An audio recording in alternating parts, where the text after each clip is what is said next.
I always tell our agents, I said, hey, I know you're uncomfortable, but guess what?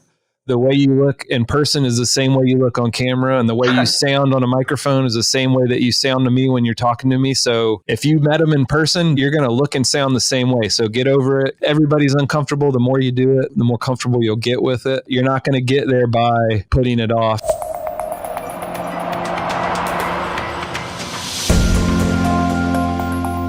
Welcome to today's episode of the Waking Up to Win podcast series. I'm your host, Mark Pessin, Chief Learning Officer at Realty ONE Group. As always, we're proud to bring you insights, tools, and resources from industry leaders and our own industry experts. They continue to join us to provide you messages which are relevant, timely, and shared in a way to empower you, the real estate professional. Our goal is to help you identify today's challenges as true opportunity. So today I have the good fortune of being here with Chad Priest. Chad is the broker in charge of Realty ONE Group Coastal in South Carolina, alongside Diana Johnson, another amazing broker in our network. And together they run some of the most successful offices in the country. So Chad, thanks for being here today. Glad to be here, man. I'm so grateful that you were able to come on the show. I know you just actually wrapped up a sales meeting, so I know you're a busy guy and I appreciate your time today. I wanted to see if you could maybe tell the folks a little bit about yourself before we get into our topic. I know you've also had a very successful career in real estate sales as well, but could you kind of give us a little bit of background on your career?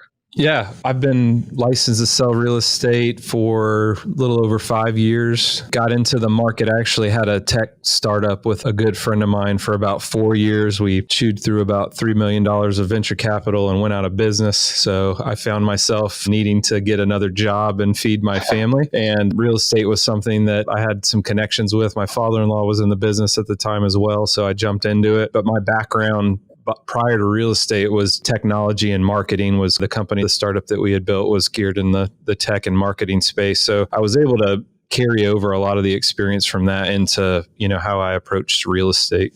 Very cool. Probably explains why you had a tech background, but I know you've been using video in your business for a while. When did you really start using video to promote yourself?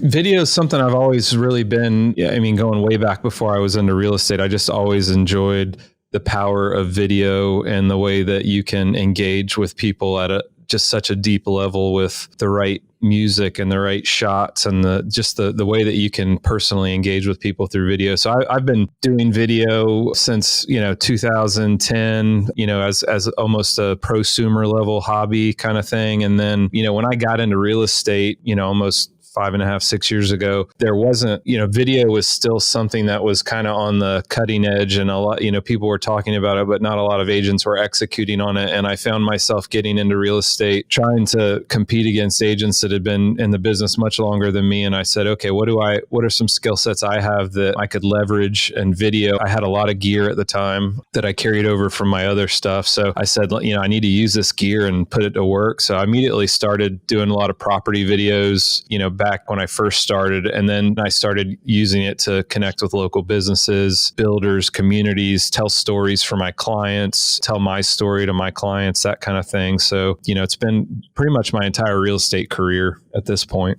And I remember a long time ago, I looked at your email signature and you have a great video, kind of a video of yourself and your family and kind of telling your story. When did you come up with that idea and how impactful has that been with your clients? Yeah, so that video, when did we shoot that? We shot that in the summer of 2017, I think. So it's been a little while. I did have a friend of mine who's a cinematographer who actually learned a lot of my skills from. I actually had him come help me with it. So I can't take credit. I did come up with the general concept of what we were framing up in the video. But yeah, what was great about that, it was a branding piece that is really evergreen. So I think when agents are thinking about the type of content, and the goal of that video was to basically just connect with my audience in a personal way. So it was less about real estate and more about, instead of using the word house, let's use the word home and talk about what home means to you personally, the home you grew up in, just making some connection points with people on an emotional level and involve my family with it. But yeah, I've used that video I mean, probably up until the point I took over as a broker in charge when I was still actively selling, I was running that video constantly on various, platforms like Facebook ads and things like that continuously. And, I've walked into the hardware store down the street from our office and had somebody say, "Hey, you're the guy in that video." So, I mean, I've had a lot of people, it's a pretty powerful piece. I'm most proud of that video. I think different videos have different places, but when you put a lot of effort into a particular video or you're investing money into it, or you're hiring a professional to do it, think through the lens of making it evergreen so that, 6 months, 12, 18 months from now, that would still be a timely video. So as you think through the types of shots you're going to have and the dialogue you're going to use, just making sure that it's something, if you're going to make that investment, you can use it over and over and over again.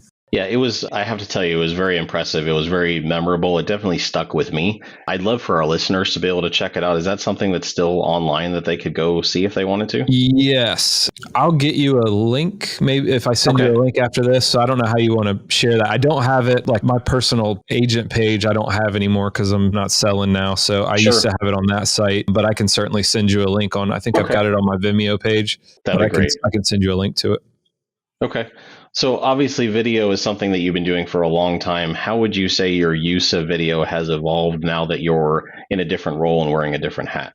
Well, a couple things. One is I think video used to be, I had a little bit of a lead on the learning curve for video, but I've seen quickly how the real estate market has jumped into video, and I'm seeing a lot more agents jump into video. So the landscape, it's kind of become, you don't just need to do video now, you need to do video and do it well and do it creatively. So kind of recognizing that it's not just about doing property videos anymore. Those are great, but if that's all you're doing, you're really missing a lot of opportunity there. So I think really connecting with stories, connecting with people, the community, the businesses, things like that through your videos. And then, for us, it shifted, or for me, it shifted in terms of how I use video now. I'm looking at it. Of course, we're creating some recruiting pieces, but I'm looking at it from the standpoint of how do I educate the agents at our brokerage to do video well? How do I equip them to do it well, teach them skills? So, and then the other thing, like recently what we've done, the last 6 to 12 months, we really doubled down on live streaming at a professional level. So, investing in a lot more equipment, software, computers, things like that, so that we can live stream at the highest level, so that we can educate our agents, through classes online. And fortunately, the timing, just for what it's worth, looking at the positive with everything that's going on, the timing worked out well for us in terms of, we were well equipped to deal with this crisis because we have everything we need to continue doing business and supporting our agents virtually at a high level. And one other thing that we started doing, we got a piece of equipment from a company called LiveU, LIVEU.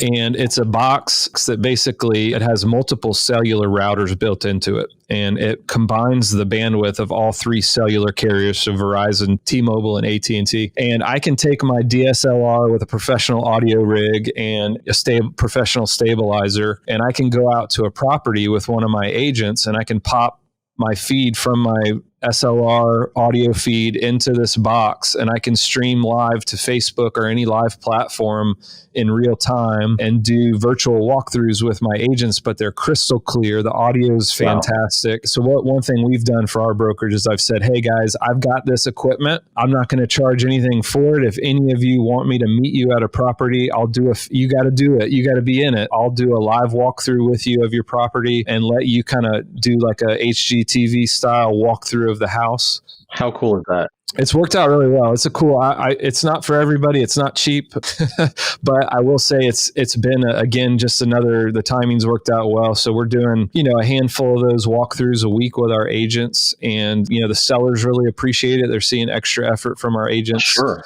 And the end product, it's still live, it's still raw. It's not, it's not a polished video with music, but it's crystal clear. It looks great. It stands out, but it also allows the agent to just connect organically with their audience when they see them, just being real, walking through the property, but it's still a really nice product. Well, I mean, I've got to believe that not only do your agents benefit from that because it's helping them be able to conduct their business in a time where people are trying to maintain their distance, but I'm sure your sellers absolutely love the exposure that it gives them. Yeah. And one of my agents sent me a screenshot of a text message. I went out to their listing. I think it was last week, and we did a walkthrough. She texted the agent afterwards and just said, I can't thank you enough for just going above and beyond for me right now with everything that's going on, and, on and on. And she had sent me that screenshot and just said, thanks for supporting me. So, as brokers, we all have different skill sets, like with Diana and I. Diana has been in the business way longer than me. She produced at a much higher level than I did in the time that she was in the business. She's been in the business for 15 years. I've been in the business less than 6. Her ability to give agents feedback and insight on dealing with contract issues and negotiating and things like that, she operates at a higher level in that. So,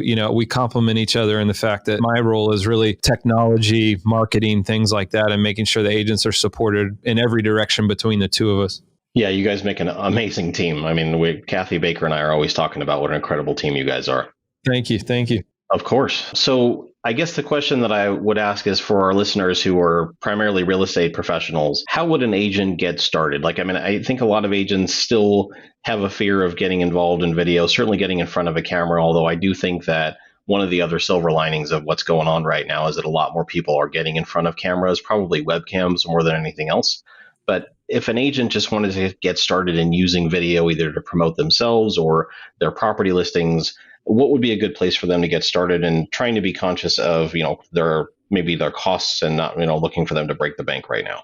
Yeah, absolutely. So I think from a couple perspectives, content wise, as far as what you can be talking about right now, I'm doing a class today with our brokerage to show them pull up, with our MLS, we call it the hot sheet. I can pull up and see how many properties were listed in the last 24 hours, how many properties sold in the last 24 hours, and just pulling those stats and getting in front of a camera and talking to your sphere about what's happening. Because the reality is, and I know every market's different, our market's still moving. It's not moving at the pace that we would like, but things are still happening. And I think being in front of your audience and just reminding them, having that good energy and excitement about what you do, and talking to people things are still happening. People are still buying homes. People are still closing on homes. People are still putting in offers. So they need to hear that from you. And I think one thing that most agents are friends with other agents on Facebook, and usually you're friends with 3,000 other agents on Facebook. So your Facebook feed gets bottlenecked with all this real estate content. So naturally, we assume everyone else has that same experience.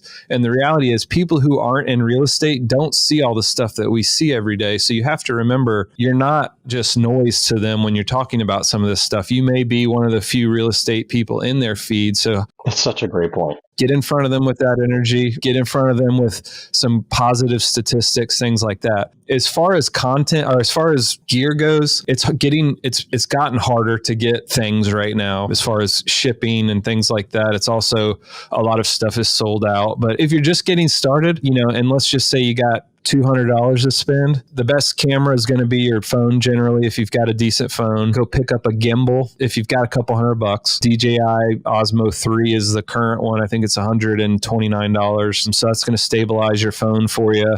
And then I would go get a decent microphone. So Rode, RODE, has a video mic that plugs right into the bottom of an iPhone. I think it runs $60. So for under $100, I've got a gimbal, a mic, and I can walk through a property. It's going to sound good. I always tell people, if somebody's watching a video and the video is blurry or breaking up a little bit, people will tolerate that. But if the sound is choppy and they can't make out what you're saying, they're going to turn it off and move on to the next thing. So sound's important. So make sure. I completely agree. So yeah, I would say do that. But generally right now, I know it varies on market. In South Carolina, we're shelter in place right now, but real estate's an essential service. So we're able to still go out and do certain things. But if you're stuck at home right now, get Zoom and do a Zoom or a Facebook Live, pull your property up on your website or your MLS feed and just go flick through the pictures and, have yourself on camera in the corner and just talk about the property. Pull up market stats in real time and go through and record it and post it. So there's a lot of things you can talk about right now. Even if you can't get into a home to do a tour of it, I would encourage you to still get on Zoom or do social things where you can still talk about this stuff in front of people and interact.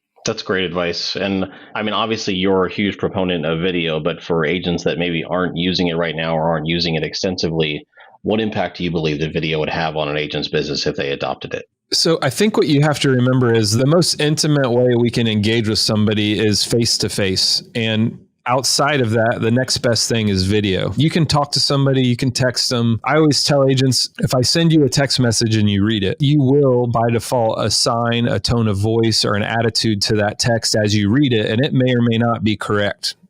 But if I send you a video and you hear the tone of my voice and you see the expressions on my face, you're going to totally understand what I'm talking about. You're going to get that communication and you're going to connect with me better. And we always talk about, people are going to work with those that know you, like you, trust you.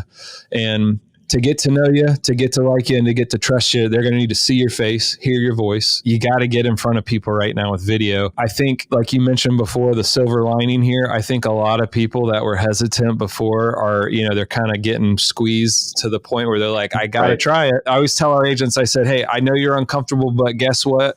The way you look in person is the same way you look on camera, and the way you sound on a microphone is the same way that you sound to me when you're talking to me. So if you met them in person, you're going to look and sound the same way. So get over it. Everybody's uncomfortable. The more you do it, the more comfortable you'll get with it. You're not going to get there by putting it off. And the other thing I'll tell you, a lot of agents make the mistake of, particularly with property videos, if you do a property video, you absolutely need to be in it as the agent. It may be just the beginning and the end to kind of introduce yourself and introduce the property and close it out with how they can get in touch with you. But you're missing the boat if you're just doing a tour that's got some pan shots of the house with some music in the background. That's great. The video you're doing is not just about selling that property. It's about marketing yourself and building your brand. And if you're not doing those things, so I would say just get in front of the camera, give people the opportunity to know who you are. And the only way you're going to do that is just by executing. Just got to get out there and do it. Yeah, I completely agree. And I think that is the challenge, is just getting out there and doing it.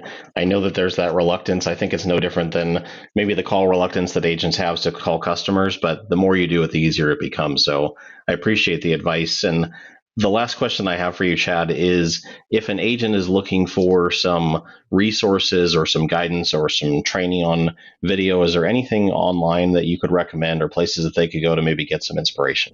Yeah, so that's a great question. As far as resources, one of the main ones I'd tell you to plug into is on Facebook. There's a group called RETV.